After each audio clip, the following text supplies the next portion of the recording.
예배에 또 함께 하셔서 우리 하나님께 영광 올려드리시는 우리 모든 성도님들 위해 또 하나님께서 풍성한 은혜 오늘 예배 가운데 내려주실 줄 믿습니다. 아멘. 오늘 여러분과 함께 나눌 은혜의 말씀 제목은요, 하나된 교회 1단계, 하나된 교회 1단계라는 제목으로 함께 은혜를 나누고자 합니다. 우리 속담에 우물 가서 숭늉 찾는다, 이런 속담이 있잖아요. 아마 다 알고 계시는 속담일 것입니다. 숭늉이란 어떻게 만듭니까? 숭늉을, 그렇죠. 일단 밥을 먼저 지어야 되잖아요. 밥을 짓고 나면 그 솥에 이제 바닥에 눌어붙은 누룽지, 그 누룽지에다가 물을 붓고 그 다음에 또 끓여서 만드는 게 이제 숭늉이 되겠습니다. 요즘은 뭐 밥솥이 워낙 좋아서 사실은 숭늉은 잘 못 먹습니다만, 이 숭늉을 만들기 위해서는 하여튼 그러니까 시간이 굉장히 걸리죠. 먼저 밥도 지어야 되고 밥을 다 퍼내고 그 다음에 또 거기에다 물을 붓고 또 다시 끓여야 되니까 이게 얼마나 복잡하고 시간이 걸리는 겁니까? 근데 그 숭늉을 지금 어디에 가서 찾아요? 우물에 가가지고 야, 이 숭늉 어디 있어 하고 찾으면 우물에서는 맑고 깨끗한 그냥 그 물밖에 먹을 수가 없는 것이죠. 숭늉을 먹으려면 부엌으로 가서 밥부터 안 치고 그다음에 밥이 되고 나면 거기에 또 물을 붓고 다시 한번 끓여줘야 숭늉이 나올 수가 있는 것입니다. 이 얘기는 모든 일에는 절차가 있다라는 것을 또 이야기하기도 하겠죠. 모든 일에 절차가 있어요. 건물을 딱 지어야 되는데 그냥 뚝딱 하면 건물이 쫙 나오는 게 아니라, 건물을 짓기 위해서는 먼저 기초를 다지고 땅을 파고 그 다음에 지하에 먼저 다 그걸 한 다음에 밑에 지하부터 하고 그 다음에 1층 짓고 그 위에 또 2층 올라가고 이렇게 해서 건물이 지어지지, 10층부터 먼저 만들고 이런 건물 봤습니까? 10층이 공중에 떠 있고 밑에 9층 내려가고 이런 건물은 있을 수가 없는 것입니다. 모든 일에는 다 절차가 있는데 이 절차를 무시하게 되면 그러면 어떤 문제가 생깁니까? 탈이 나게 돼 있어요. 탈이 나고 그리고 그 절차가 무시됨으로 인해서 또 다른 문제들이 또 다시 생겨나고 문제가 문제를 만들고 그 문제가 또 문제를 만들고 여러 가지로 어려움을 겪을 수밖에 없게 됩니다. 하나님이 일하시는 방법은 어떻게 일하실까요?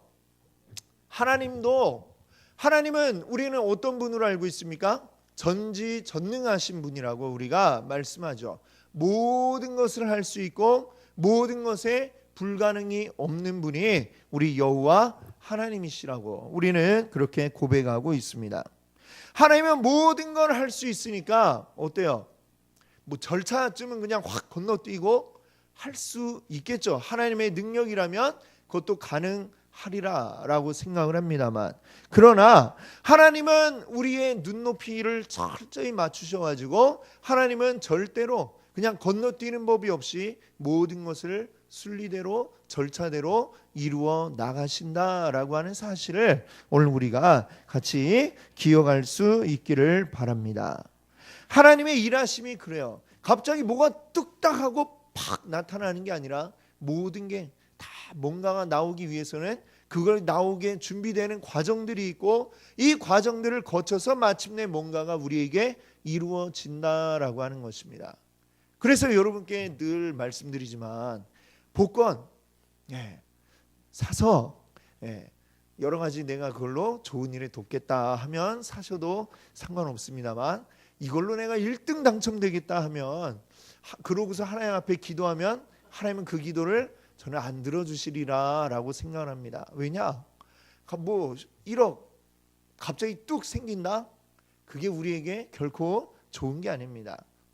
하나님은 1억이 생기기까지 어떤 과정을 거쳐서 우리에게 주셔도 주시지, 아마도 어느 순간 갑자기 복권으로 우리에게 주시는 일은 없을 것이라고 저는 그렇게 믿습니다. 자, 오늘 우리 에베소서 4장을 읽어 나오면 하나님이 일하시는 어떤 그 일의 단계들이 이루어지는 것을 우리가 보게 됩니다. 에베소서 4장 앞부분에 우리는 쭉 그동안 보아왔던 내용에서 하나님께서 우리를 하나 되게 하신다, 하나 되게 하려 하신다라는 이야기를 말씀드렸습니다. 자, 그 하나 되어야 할 이유가 있어요. 4절부터 6절까지 보면 나오고 있죠. 자, 무엇이 하나다라고 얘기를 해요. 주도 한 분이시고 그 앞에 이제 몸이 하나, 또 성령님도 한 분, 또 소망도 하나, 또 우리 주님도 한 분이시고 믿음도 하나요, 세례도 하나요, 하나님도 한 분이시기 때문에 다 하나님 한 분이신데 너희들도, 하나님의 자녀된 너희들도 하나가 되어야 함이 마땅하다라고 이렇게 말씀하고 있는 것입니다. 자, 그래서 우리 하나님의 형상을 따라 지음받은 우리들 역시 하나가 되는 게 마땅하기 때문에 하나님 우리에게 하나가 되도록 이제 모든 일들을 이루어 나가시는 것입니다. 자, 그것을 위해 주님이 먼저 우리에게 어떻게 하셨느냐? 선물로 은혜를 주셨다라고 이야기하고 있습니다. 근데 이 선물이요, 모든 사람에게 다 똑같은 선물이 아니라고 하는 거예요. 오늘 여기에서 이제 이야기하는 선물은 뭐냐면, 다른 성경 다른 데서는 뭐라고 얘기하고 있냐면요, 그것을 은사라고 이렇게 이야기하고 있습니다. 자, 7절을 한번 보세요. 우리 각 사람에게 그리스도의 선물의 분량대로 은혜를 주셨나니. 자, 이 은사라는 것을 우리에게 주시는데 어떻게 주셨다고 그래요? 각 사람에게 분량대로 주셨다. 만약에 조그만 어린아이에게 밥을 어른 밥 공기만큼 하나 탁 주고, 내가 너를 사랑하는 거 알지? 이거 다 먹어, 사랑하는 만큼 먹는 거야 하고 딱 주면은 애가 다 먹을 수 있어요, 없어요? 없죠. 어린아이는 그 어린아이의 분량만큼의 먹는 양이 있고, 또 덩치가 아주 큰 100kg 넘는 사람이 먹는 밥은 또 그 사람 나름대로의 분량이 있겠죠. 그 덩치가 이만한 사람에게 밥 공기 요만큼 주고 양껏 많이 드세요 이러면 나랑 장난하나, 아마 이렇게 생각을 하게 될 겁니다. 하나님이 우리에게 그 선물 은사들을 주시는데 우리에게 동일하게 획일적으로 주시는 것이 아니라 우리에게 각각의 분량대로 주셨다라고 이렇게 말씀합니다. 그것이 마태복음에 보면 우리에게 뭘 주셨다고 그래요? 달란트. 어떤 사람은 5달란트, 어떤 사람 2달란트, 어떤 사람은 1달란트. 왜 이렇게 주실 수밖에 없었냐? 누구는 내가 좋아하니까 더 많이 줘야지 하고 준 게 아니라 그 사람이 감당할 수 있는 분량만큼, 그 사람에게 적당한 최적의 양만큼을 하나님이 맡기셨다라고 하는 것입니다. 하나님이 우리에게 은사들을 주실 때에도 은사들을 차별해 가지고, 누구는 이쁘니까 내가 더 좋은 거 은사를 주겠다, 또 누구는 그냥 그런데 그냥 이거라도 먹고 떨어져 하고 주시고, 하나님은 그런 분이 아니라 하나님은 우리 모든 사람을 동일하게 사랑하시지만, 그러나 우리 각각의 사람들이 다 다르고 각각의 역량이 다르고 분량이 다르기 때문에 그 분량에 맞게 최고의 적합한 것을 우리에게 주신다라고 성경은 이야기하고 있습니다. 자, 성경이 다른 곳들에 나와 있는 은사들이 굉장히 많이 나와 있어요. 로마서 12장에도 그 은사에 대해서 쭉 이야기하고 있고, 고린도전서 12장에서도 은사의 종류에 대해서 쭉 이야기를 합니다. 베드로전서 4장에도 여러 가지 은사들이 나와요. 이런 은사들을 보면 여러 가지가 나오죠. 뭐 예언의 은사, 섬기는 은사, 가르치는 은사, 또 위로의 은사, 구제의 은사, 다스림의 은사, 긍휼의 은사 등등등등 여러 가지 많이 나옵니다. 뭐 로마서에 나온 거, 고린도전서에 나온 거, 또 베드로전서에 나온 거, 이게 다 뭐 다른 것도 있고 겹치는 것도 있고 여러 가지 많이 나옵니다. 그러면 그것들만 전부 다 은사냐? 여기에 다 기록을 못한 더 많은 은사들도 있으리라 이렇게 생각을 합니다. 여기에 성경에 나와 있지 않지만 우리가 뭐 흔히 이야기하듯이 찬양의 은사도 있고 여러 가지 각종 은사들이 있잖아요. 하나님이 우리에게 주신 모든 재능들, 이 재능들이 다 무엇이에요? 그것이 다 은사입니다. 은사. 하나님이 나에게 주신 특별한 재능들, 이것들을 그러니까 어떻게 해야 하느냐? 그것들을 가지고 하나님의 일을 위해, 하나님의 교회를 세우기 위해서 하나님이 이러한 은사들을 주셨다는 사실을 우리가 기억해야 됩니다. 자, 근데 오늘 우리가 함께 읽은 에베소서 4장을 보시게 되면 오늘 본문인 11절을 보면요, 성경이 다른 곳에 나와 있는 은사들을 설명하는 구절과는 조금 다른 것들이 적혀 있는 것을 보게 됩니다. 11절에 보니까 뭐라고 했어요? 어떤 사람은 사도로, 또 어떤 사람은 선지자로, 어떤 사람은 복음 전하는 자로, 어떤 사람은 목사와 교사로 삼으셨다, 이렇게 이야기합니다. 여기에 적혀 있는 거는 이것 자체로 은사라기보다는, 이거는 좀 더 설명을 하자면 은사라기보다는 은사를 받아서 그걸 가지고 잘 썼을 때에 나타나는 그 사람의 직분, 직분이라고 이렇게 이야기할 수가 있습니다.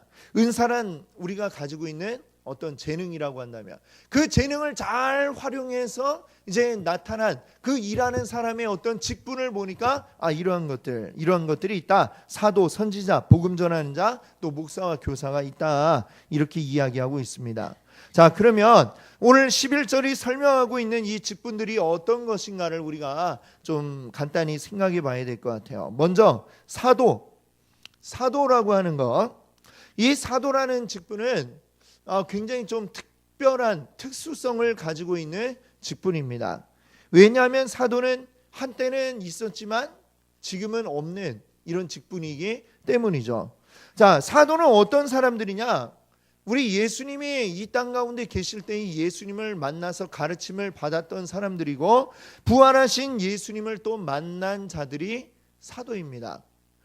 그 사도들을 통해서 하나님은 어떤 일을 하셨냐면 교회를 세우시고, 교회를 또 계속해서 개척에 나가서 온 천지 사방에 복음이 전파되도록 하시는 그런 아주 특수한 일들을 하셨던 것이죠.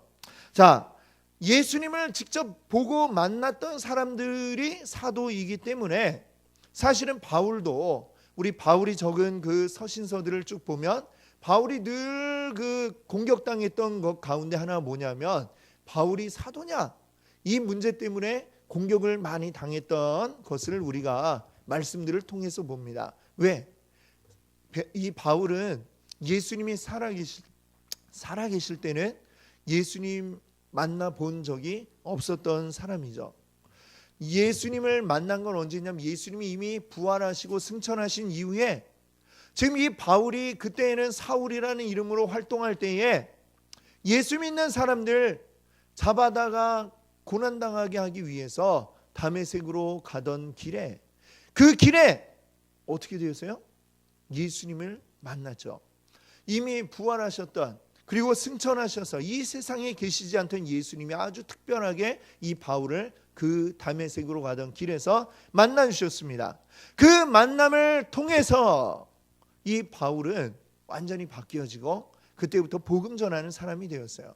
그러니까 이 바울도 예수님을 만나 그 가르침을 통해 복음을 전하니까 사도죠.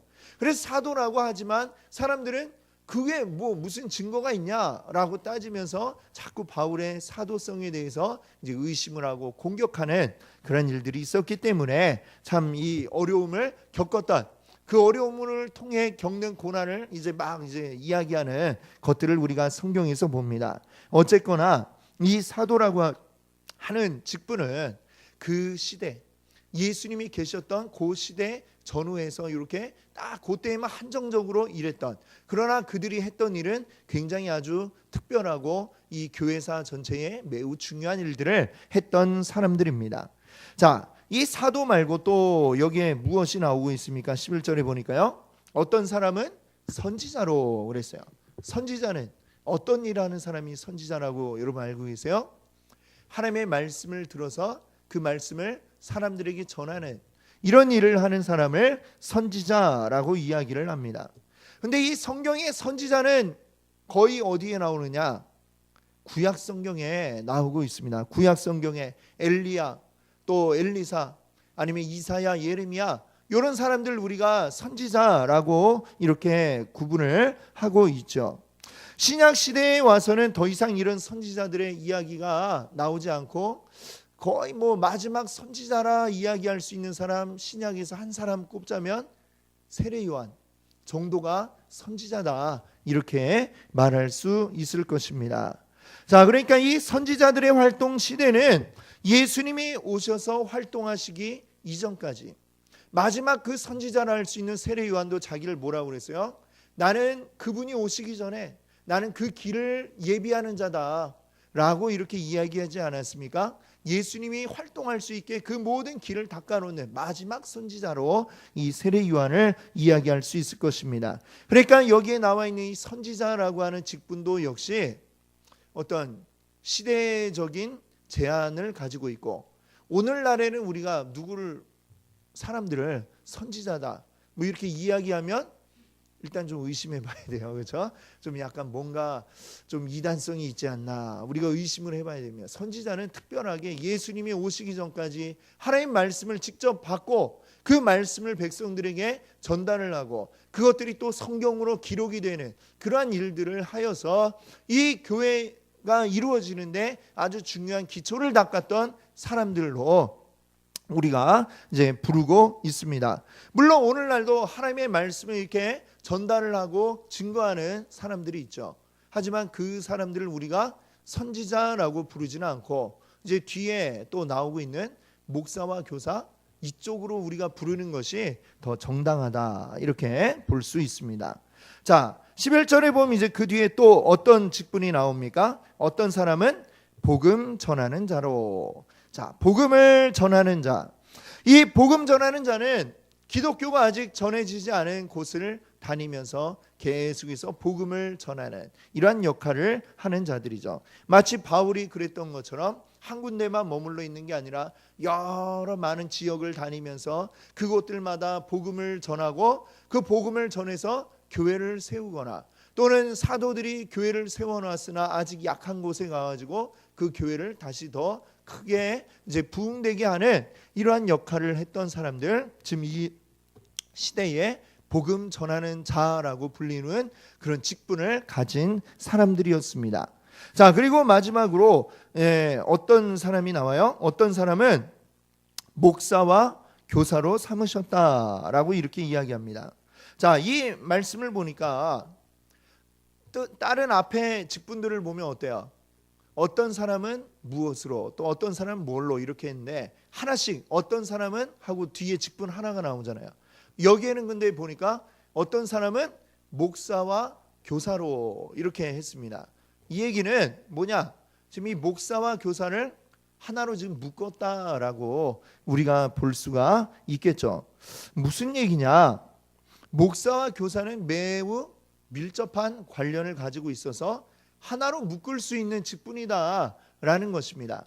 이 원문 말씀을 보면 목사 그리고 교사 이렇게 딱 떼어져 있는 게 아니라 어떤 식으로 그걸 해석할 수 있냐면요, 목사인 교사라고 이렇게 그것을 원문을 해석을 할 수가 있습니다.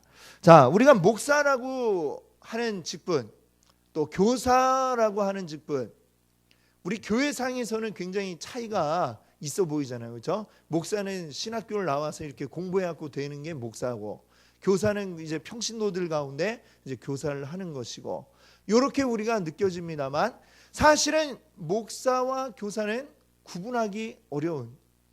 목사가 하는 일이 뭐예요? 이 목자가 뭡니까? 목사의 목자는 목자 할 때의 그 목자잖아요. 즉 양떼를 치는, 양떼를 잘 이끄는 이 목양을 한다고 하는데, 바로 그러한 일을 하는 것을 이제 목사이고, 가르친다는 건 뭡니까? 교사는 뭡니까? 가르치는 일을 하는 것이죠. 근데 이것이 따로 구분이 되어 있는 게 아니라, 목양과 가르침이 구별이 되는 게 아니고 이게 함께 하는 것이다 라는 것을 오늘 이 본문은 우리에게 알려주고 있습니다. 제가 예전에 이제 교사 교육을 할 때에 그 교사 교육했던 그 과목 가운데 뭐가 있냐면 반목회라는 게 있었어요. 반목회. 반목회는 뭐냐?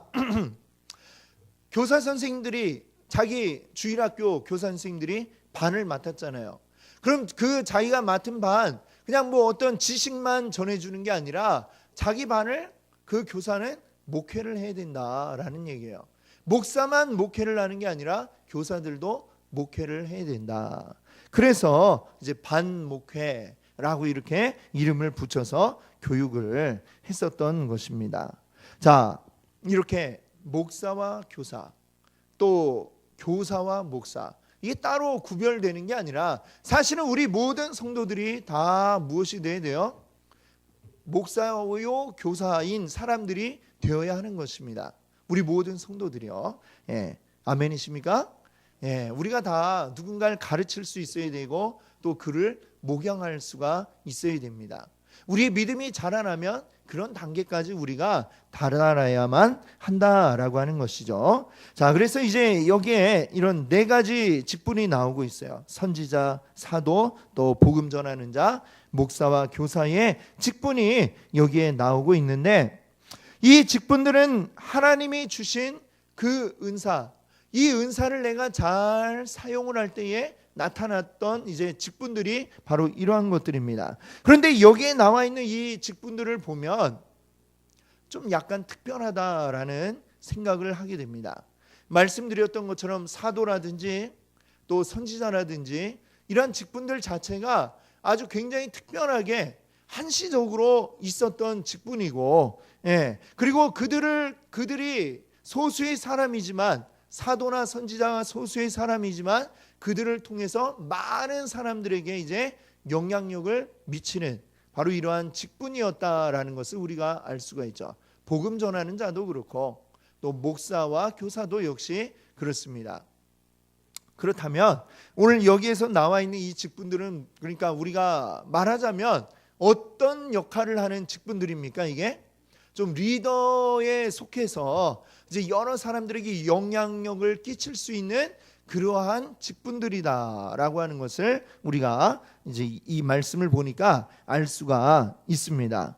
그러면 이게 지금 이 얘기를 우리가 잘 기억을 해야 돼요. 지금 이 얘기를 왜 하고 있느냐? 앞에 하나님이 우리에게 어떻게 하신다고 그랬죠? 하나 되게 하신다. 하나 되게 하기 위해서 하나님이 먼저 우리에게 은사를 주셨어요. 근데 그 중에 어떤 은사를 받은 사람들은 지금 어떤 일을 하는 사람들이 됐냐면, 이 교회의 리더가 되어서 다른 교회의 성도들에게 영향을 끼칠 수 있는 그런 은사를 받고 직분을 가지게 되었다, 이 얘기를 하고 있는 것입니다.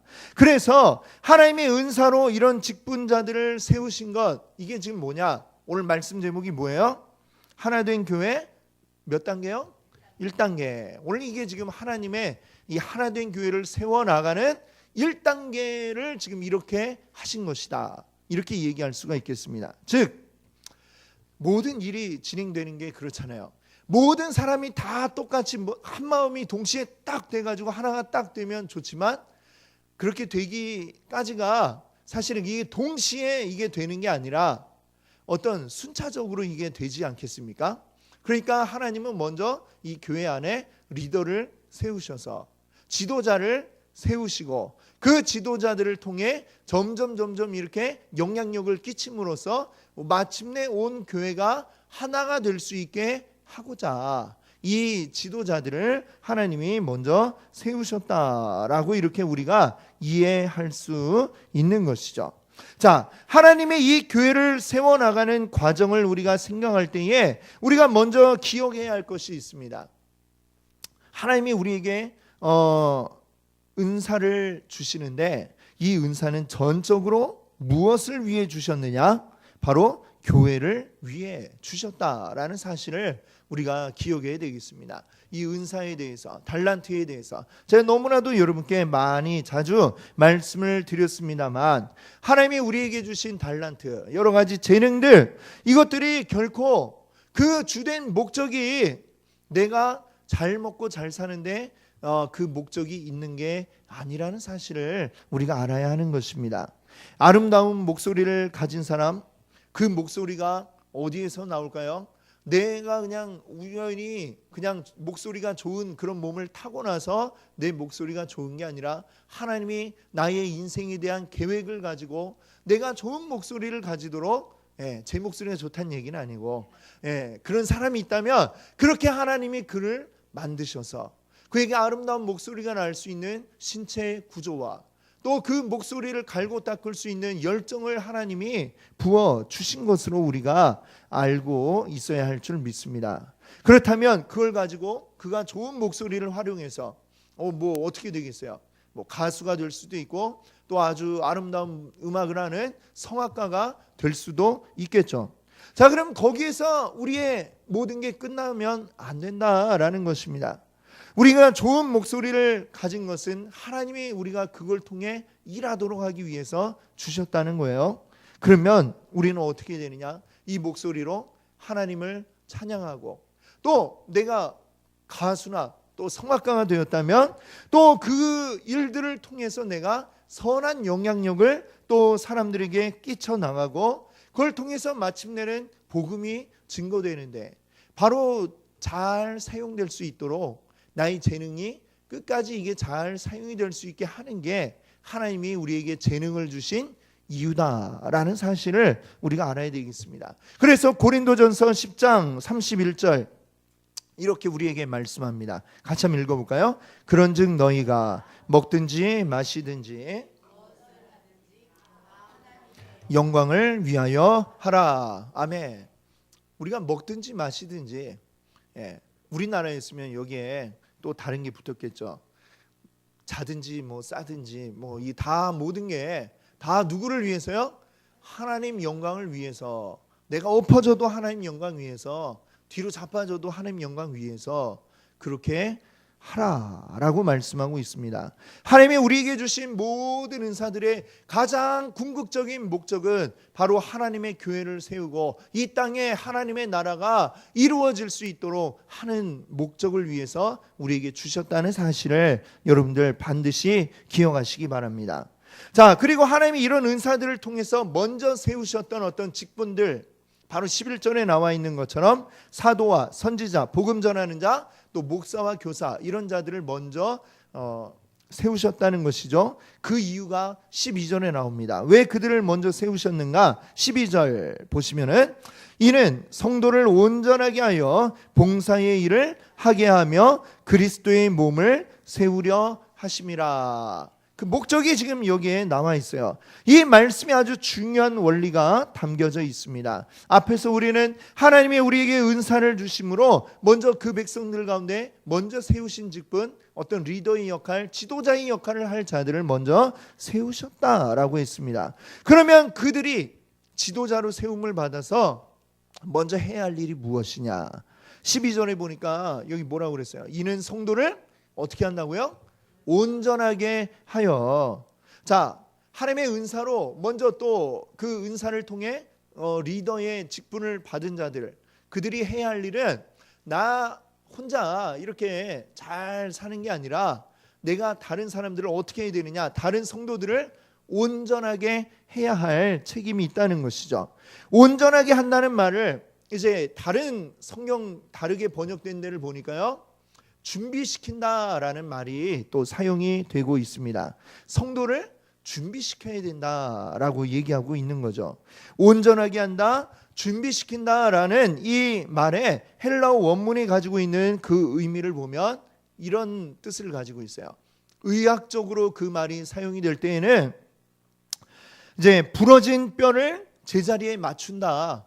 뼈가 이제 탈골되고 부러지면 그것을 원래의 위치로 잘 맞추어서 그래서 그것이 굳어지도록 이렇게 한다는 것이죠. 그리고 정치에서 이 말이 사용이 될 때에는 어떤 서로 대립하고 있는 당파들을 이게 하나가 될 수 있게 화합시킨다라는 또 그런 의미를 가진 말입니다.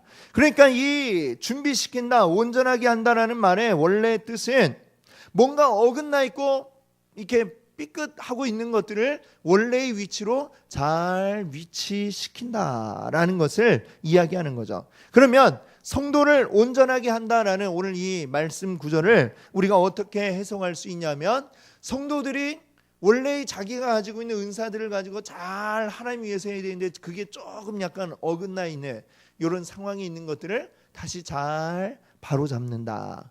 뭔가 우리에게 어긋나 있는 것들을 바로 잡는다라는 역할, 그 말씀을 하고 있는 거죠. 그러면 우리의 어긋나 있는 것을 바로 잡는다라는 것은 무엇이냐? 그 온전하게 해서 그 다음에 뭐 하라고 그래요? 봉사의 일을 하게 하며 이렇게 말씀하고 있습니다. 자, 우리의 어긋나 있는 것들이 바로 잡히면 우리가 해야 할 일이 뭐냐? 봉사의 일을 해야 한다. 이 말씀을 하고 있습니다. 자, 안타깝게도 사실 오늘날 이 교회 가운데 오늘날 뭐 우리 교회뿐만이 아니라 모든 대부분의 교회들의 그 대부분의 성도들은 이 봉사의 일을 하는 데 있어서 굉장히 좀 인색한 면이 있다. 이렇게 이야기할 수가 있습니다. 우리 대다수의 성도들이 오늘날의 대다수의 성도들이 무엇에 익숙하냐면은 이렇게 팔짱을 끼고 있는데 굉장히 익숙합니다. 팔짱을 끼고 뭐 하나 보자 이렇게 그러다 보니까 이 뭐 큰 교회들은 오히려 더 그런 경향이 있어요. 큰 교회들은 예배가 마치 거대한 하나의 어떤 공연과 같이 이렇게 막 보여지고 앞에서 막 찬양 잘하는 분들이 막 나와서 막 멋진 목소리로 또 멋진 사운드로 찬양을 하면 막 사람들이 그냥 여기 이게 막 은혜야 하면서 이렇게 있는데 은혜는 이렇게 우리가 그렇게 뭔가 감정적으로 이렇게 동요되는 게 은혜가 아닙니다. 더 중요한 것이 있는데 또 다음에 말씀드리겠지만 중요한 건 그러다 보니까 이게 막 뭔가를 보고 뭔가 이 마음을 좀 움직여줘야 이게 은혜 받은 것 같고 아니면은 그냥 졸리다 뭐 이렇게 눈 감고 꾸벅꾸벅 졸고 이런 상황. 자, 지금 이 상황은 하나님이 원하시는 그런 모습이 아니다라고 하는 것을 우리가 알아야 됩니다. 하나님이 오늘날에는 그러니까 어때요? 교회 안에서 일하는 사람들은 누가 일하느냐? 돈 받고 일하는 유급 사역자들이 일을 하고 나머지 분들은 내가 돈 뭐 냈으니까 잘하고 있나 지켜보겠다. 뭐 이런 식으로 지금 오늘날 많이 바뀌어 있죠.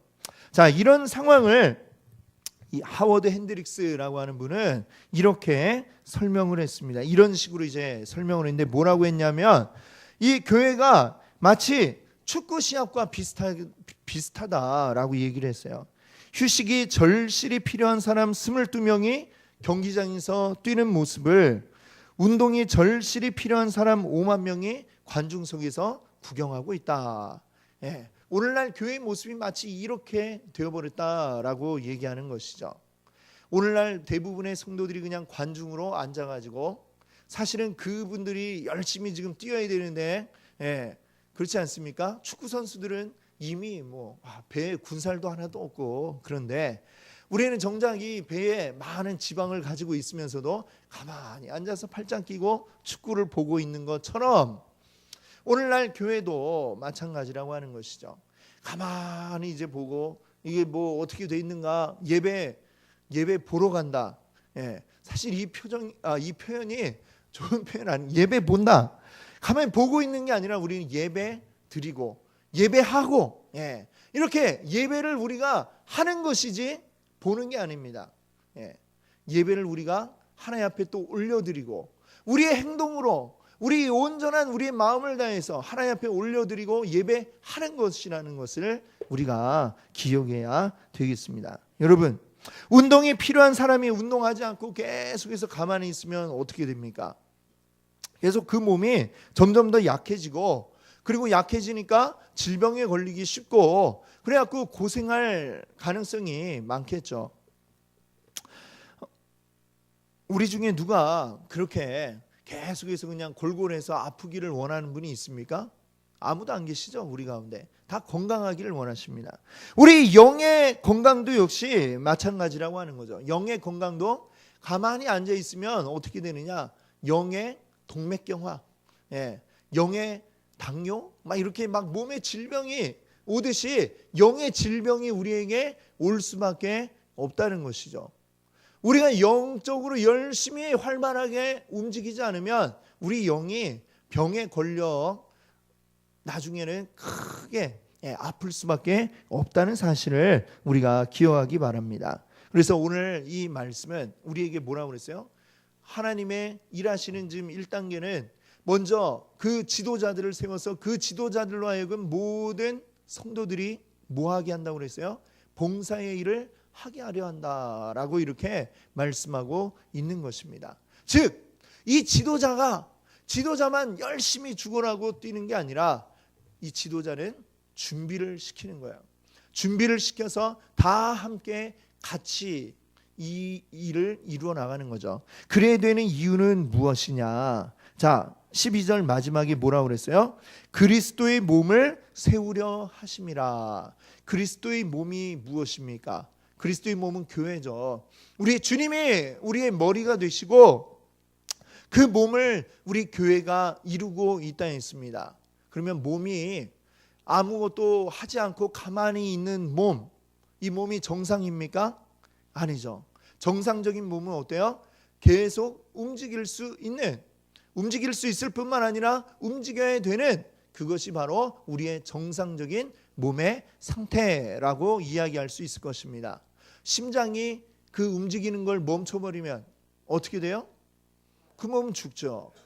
만약에 우리 장기가 움직이기를 포기하고 가만히 있으면 어떻게 될까요? 그렇죠. 그것도 죽어요. 결국에는 소화를 시키고 또 우리가 먹은 것을 배출을 해내야 장 운동이 활발하게 되었고 해야 되는데, 장이 움직이지 않으면 어떻게 됩니까? 우리 몸이 죽어갈 수밖에 없다는 것이죠. 즉 우리 교회, 이 교회를 이루는 여러분이 다 이 몸을 이루고 있는 지체들이라고 했습니다. 여러분들이 각자의 그 맡고 있는 역할에 따라서 활발하게 움직여줘야 이 교회가 온전하게 기능을 할 수가 있는 것이죠. 우리 가운데 단 한 사람이라도 제대로 활발하게 움직이지 못한다면 그러면 어떻게 됩니까? 그렇죠. 아픈 거죠. 즉 우리 교회는 어떤 상태가 되는 거예요? 환자 신세가 되는 것입니다. 우리 가운데 단 하나라도 아프면 그렇게 된다는 거죠. 그러면 아프면 어떻게 돼요? 병원에 가야죠. 치료를 받고, 병원에 하여튼 안 가더라도 치료는 받아야 되지 않습니까? 치료를 해서 어떻게 돼요? 원래 상태대로 돌려놓아야 하는 것이죠. 그래야 정상적이고 아름다운 그러한 몸이 될 수 있는 것입니다. 오늘 주님은 우리로 하여금 그리스도의 몸으로 온전하게 세워지기를 원하고 계시다라고 하는 것입니다. 그것을 위해서 우리는 활발하게 움직여야 하는 것이죠.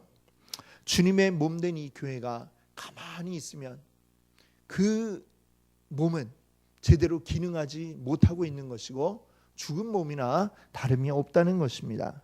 모든 성도들이 있어야 할 곳은 어디입니까? 관중석이 아니라 바로 운동장, 뛰어야 할, 직접 공을 차고 뛰어야 할 운동장이라고 하는 사실을 여러분들 기억하시기 바랍니다. 운동장에 우리가 있고, 그러면 뭐 지도자들은 뭐냐? 지도자들은 이제 그 운동선수인 여러분들을 지도하는 코치, 감독, 이런 역할이죠. 그럼 관중석에 누가 있습니까? 관중석에는 사실 우리 예수님이 딱 보시면서 잘하고 있구나, 잘하고 있어 하고 우리를 위해서 박수 쳐주시고, 때로는 우리 예수님이 무엇도 되시느냐? 치어리더도 되셔가지고 우리를 응원하시고, 이런 일들이 있는 게 이게 정상이다라는 것입니다. 주님은 우리를 응원해 주시고 우리는 열심히 뛰고, 이게 바로 온전한 하나님이 계획하신 교회의 아름다운 모습인 것을 여러분들 기억하시기 바랍니다. 아멘. 하나님께서 하나된 교회를 세우시는 그 1단계, 오늘 1단계를 우리가 생각해 봤죠. 은사를 우리에게 주심으로 먼저 교회의 리더를 세우고, 교회의 리더를 통해서 모든 성도들이 온전하게 봉사되게 준비하게 한다라고 그랬습니다. 자, 이 준비는 무엇입니까? 곧 이제 온전한 교회로서 세워져서 일할 수 있는 이러한 준비를 하는 것인 줄 믿습니다. 아멘. 우리 모든 그리스도인들은 움직여야 하고 일해야 합니다. 자, 제가 다시 한번 여러분께 묻겠습니다. 누가 일해야 된다고요? 우리, 그렇죠. 우리는 우리 모두를 다 포함하는 말이죠.